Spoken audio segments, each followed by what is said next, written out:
woman. And now, John Quinones. I met a woman about a month or so ago that I can't stop thinking about. She inspired me, and anyone who has the privilege of meeting her or just watching her will be touched by her. Tonight, I want you to watch.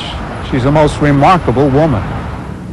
She's a woman who lost her arms, but not her heart, not her desire to live a very normal life. Imagine how difficult these everyday skills are to learn. I want you to see the grace in her movements, and if you do, you'll feel the respect that I felt when I first met Barbara Guerra. Do the stares bother you from people?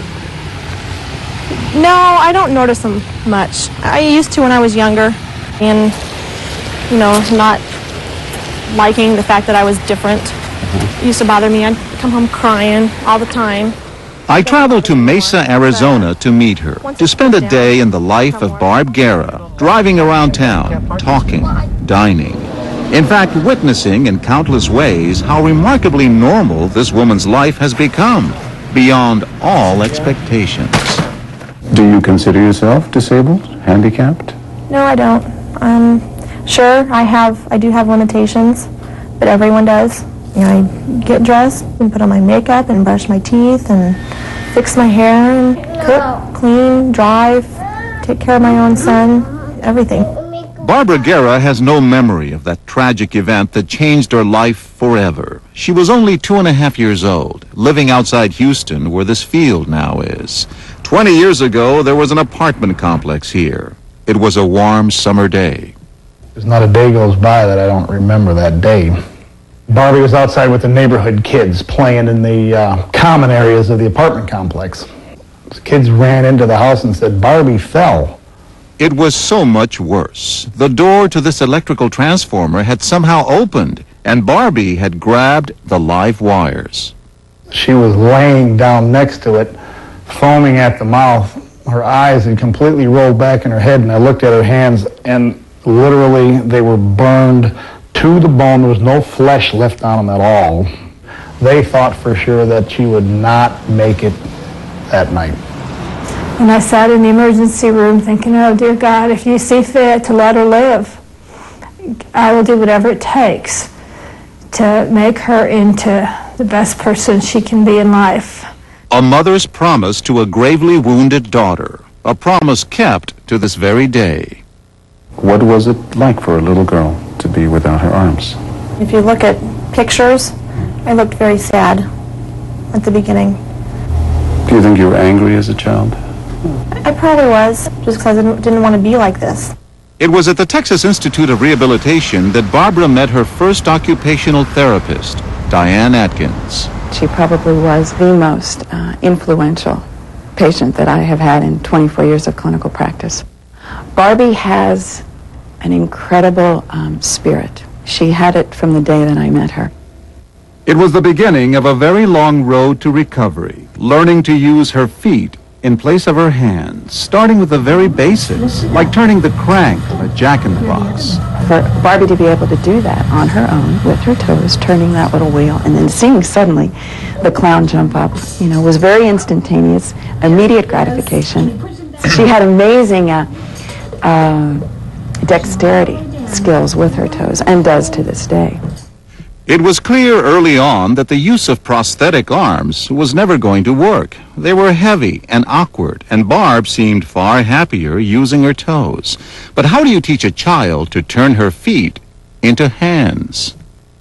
I cried a lot of tears.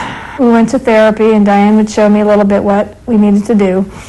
Then I'd get home, and I remember getting her some chicken. And I told her she had to eat it with her feet. And I'm not eating, I can't. Well, then starve. And I had to walk away and make her sit there and figure out how she was going to do it. It must have broken your heart to do it. It did. I'd go in the bedroom and I'd cry and I'd pull myself back together, dry the tears, and come back out there. And 9 times out of 10, she would usually figure things out. It was painful, but she was learning and gaining confidence with every new skill. I wanted to be normal.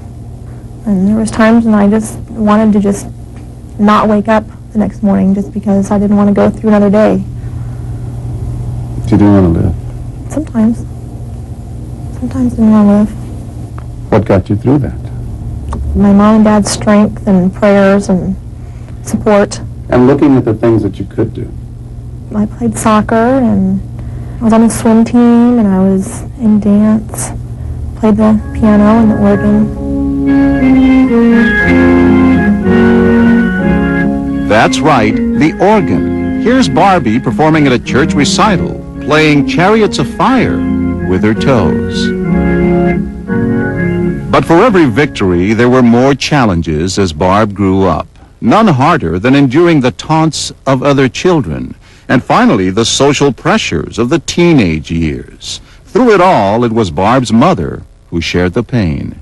We would sit in my room when I was, 12 and 13 years old, crying about, who's going to want to marry me, and how will I hold hands, and how will I wear a wedding ring, and how will I have a baby, and just things I think all girls have concerns about, but I was really in tears about these things every night.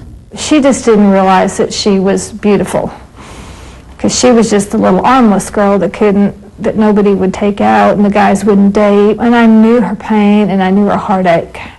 And yet, she was determined that her daughter would live a normal life. So determined that she fought for her right to drive. Barb's therapist and friend, Dawn Sweet, was there the day Barb got her first car. Another victory.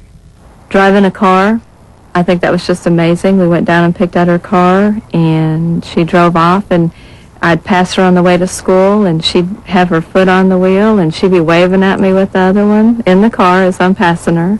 And there's nothing special about her car. She drives with one foot on the gas and one foot on the wheel. Not a problem. What is hard is to hit the fast food drive-thru with one foot through the window and grab a drink without spilling it. She is remarkable to watch. Right, thank you. Even the simple act of folding laundry is amazing. And all of this skill is the product of practice, of constantly working to improve her ability to do the things that we all take so for granted. She has come so far. Do you ever lose those heartsick memories? It gets easier. Now that she's an adult and I see her out there teaching aerobics, driving a car, being a great mom, doing all the things she's doing, it blesses me so much that I don't even think about those things anymore.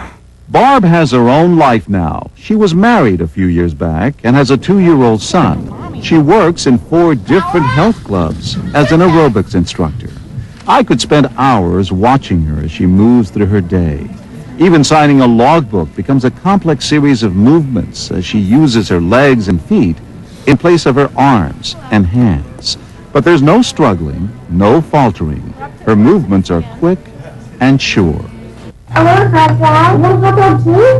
But most touching of all is to see Barbara as a mother, caring for her young son, making his meals, sharing a snack, picking him up from school. I think the toughest part is not being able to hug. That's the hardest part. Do you remember being hugged? Do you remember hugging your mother and father? I don't remember that. Yeah. You trying to make me cry? No. No, there's no time for tears or pity. Barb Guerra today is a confident, competent, and happy adult with fewer limitations than most people I know. My mom was the one who gave me the most support, I think. Thank you for being there for me and being strong and pushing me and making me mad at her. Thank you, because she got me where I am today, and I love her for it, and she's my inspiration. I love her and I'm proud of her. But I would do it all over again. Every bit of it. Barb Guerra says she plans to return to school to become an occupational therapist so that she can teach other people how to live with their disabilities. Barb is also taking the time tonight to talk with you. She'll be waiting on our website, abcnews.com, at 11 p.m. Eastern Time, right after our program. We hope you'll stop by for a chat. Coming up next on the program, I'm going to take you into one of the hottest parties in Hollywood. Invitations are hard to come by, and you'll see why.